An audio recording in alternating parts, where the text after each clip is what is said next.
రాయలసీమ ఉద్యమం తాగునీరు సాగునీరు కోసము పదవులను పక్కన పెట్టి పోరాటం చేసిన వ్యక్తి ఎప్పుడు కూడా చిన్నప్పటి నుంచి ఒక మహానుభావుడి గురించి చెప్పేవారు.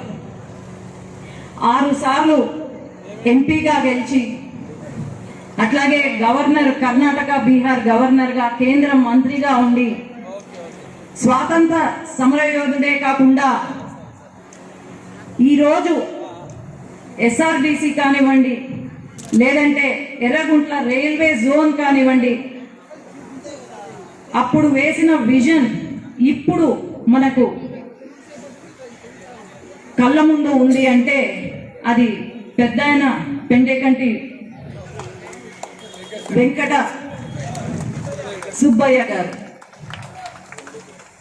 పెండేకంటి వెంకట సుబ్బయ్య గారు మరి మీరందరూ కూడా ఆయనకు సహకారం ఇచ్చి గెలిపించారు. అదే విధంగా మీ అందరూ కూడా మీ ఇంటి ఆడపిల్లగా భావించి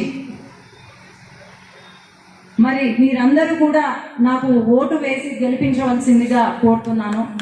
అట్లాగే అలాంటి మహానుభావుడు పెండేకంటి వెంకట సుబ్బయ్య గారికి అంజలి ఘటిస్తూ వారికి నమస్కారాలు తెలియజేసుకుంటూ, ఈరోజు శ్యామన్న అన్నారు ఒక మాట, నేను కార్పొరేటర్గా ఇండిపెండెంట్గా వెళ్ళే ముందు నన్ను అవమానించారు అని చెప్పారు.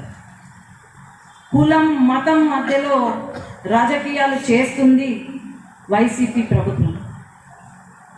ఆయన అన్నారు, కార్పొరేటర్లను సంతలో పశువులను అమ్మినట్టు మేము కొనుక్కున్నాము కార్పొరేటర్లను. నేను చెప్తున్నాను, గెలిచిన తర్వాత అదే మీ లేఅవుట్లు, ప్రతి లేఅవుట్ పశువుల సంతగా మారబోతుందని అయితే నేను తెలియజేస్తున్నాను. అట్లాగే వైశ్యుల గురించి తప్పుగా మాట్లాడారు అని ఆయన చెప్పారు. కళ్ళల్లో నీళ్లు పెట్టుకొని చెప్పారు.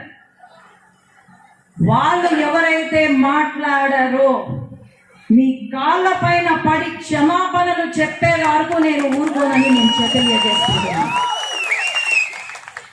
నాకు అవకాశం ఇస్తే ఖచ్చితంగా మీకున్న సమస్యలను పార్లమెంట్కి తీసుకెళ్తాను. పార్లమెంట్లో మాట్లాడడమే కాదు, మహిళలంటే తక్కువ కాదు, ఇంట్లోనే ఉండేవారు కాదు. ఈరోజు మహిళలంటే రూలర్స్ అని ప్రతి ఒక్కరికి తెలియజేసేలాగా, అట్లాగే మీ సమస్యలకు పరిష్కారం దొరికేలాగా నా పైన నమ్మకము ఉంచి ఈసారి ఓటు వేయవలసిందిగా కోరుతున్నాను.